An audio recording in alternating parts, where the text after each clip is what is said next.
Marketing's pretty tricky, right? How do you get someone to want to buy something from you or work with you, even just schedule an appointment with you, if you don't have like super slick skills, right? Not all of us can look like supermodels or be able to roll off these cool sentences off of our tongue, but there is a way you can actually compel people to want to take action on whatever you're offering them.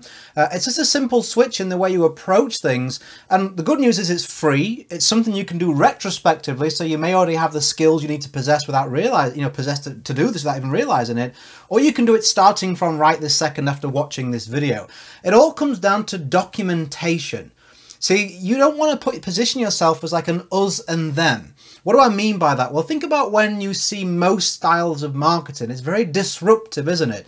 You'll be interrupted what you're doing on social media. You'll scroll, there's an advert, and straight away you're like, what does this person want to sell me? What are they trying to get me to do? You don't really feel like they're on your team, on your side. No matter how well they craft something, you've got this level of resistance that is going to be the difference between actually, taking your credit card out or picking the phone up or whatever they may be asking you to do. So how can you reduce that resistance in your marketing, even though you may be brand new to this?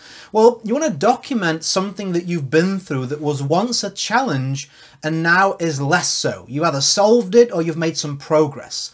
You're probably making a mistake right now where you believe that no one's really interested in the results that you've got because they're just not big enough. You're probably thinking that you need to do something far, far grander, I know I did, for people to want to pay attention to you. Think about this video right now. It's teaching you something useful.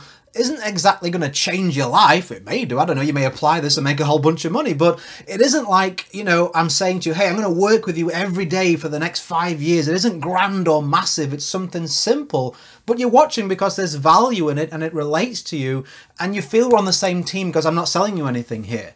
So you can do that too with documentation. Think about something, let's say, for example, when I first started, I'll use myself, when I first started in marketing, I had no digital marketing experience. In fact, my previous business failed because I really couldn't keep up with my competitors who were doing things online. So what I decided to do was make that a mission of mine to say, you know what, instead of procrastinating or avoiding it or blaming it, let me try and master it.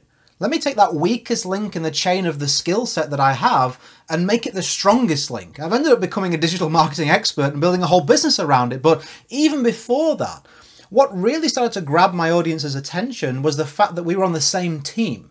And I could say, hey, listen, this is what I used to struggle with. This is what was going through my mind. And this is what I did to kind of solve this. This is the things that I tried, the courses I took, the books I read, and this is what it resulted in. Now it's more of a case study. Now it's more of a vlog almost, of following a process from someone who's just like you, coming good. And we all want the underdog to win, right? So where could you do that in your business? Do you have a story that you weave around everything that you do? Because you should do. You should have a background in a reason why you're doing this business, why the product that you're selling, why the business that you're offering. I bet you do. I bet there's something behind that. Like, for example, I used to be a personal trainer. How did I get into personal training? Well, I used to be fat, unhappy, out of shape.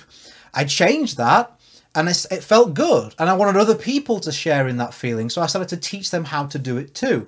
Now, what I never did and I should have done, what would have saved me as a personal trainer, is if instead of sitting down with someone and saying, hey, you know what? This is the muscles you should work. This is, this is the reasons. This is the exercise. This is the diet, and just talk about the results, which is okay, talking about their results. If I'd have sat down and said, hey, you know what? I know exactly how you feel. I remember looking in my wardrobe and nothing fit me, dreading going out in a swimming pool, dreading people looking at me because I felt really uncomfortable. And you know what? I took it step by step, and here's what I did. I've got a roadmap, and I've been down the road that you're about to go down. I've already been down it. And if you want to come and walk alongside me, I'll take you by the hand and we'll go together. Because I've already done this and I've already been through this and I've documented that, and I'm happy to share that proven methodology with you. Can you see how all of a sudden, if, just off the top of my head, if you had that conversation with a potential personal trainer, you have an emotional investment. You feel like they're fighting for you and with you, not against you, just trying to take money or something like that. Where can you make those switches in your marketing, in your business? You don't have to have phenomenal results. You could have just lost a couple of pounds. The first couple of pounds is a big deal to someone that's been gaining weight their entire life. if you're selling health and wellness. If you're selling business services, when you solve that, what you're providing in your business, what impact positively did it have on you? How did that affect you emotionally? How did you feel, and how can you relate to those customers of yours, potential ones, when it was a struggle? It's like you're going to read their mind, and instead of this us and them, all of a sudden you're on the same team. They want to work with you. They want to buy from you because there's trust, there's reciprocity, and they really believe, as they should do, if you should always tell the truth, right? They believe in you because they say, you know what? They've been exactly where I am. They've been through the process, so they know exactly what I need, and I'm happy to go with that person. You will beat out any smart, experienced marketer who's not doing this if you simply put documentation looking back on something you solved or looking forward something you do need to address, sharing that as a case study format. You'll attract a lot more people to you, the right customers, the right clients, and you'll close a lot more sales as well. So I hope this has helped you. This quick tip has given you food for thought about something you could look for in your company, your business, your story. Start to have a core common message, an emotional one, and weave everything you do around that. And even though you'll be repeating yourself, people will come back to that, they'll hold on to that, and it will let them know that you are the right person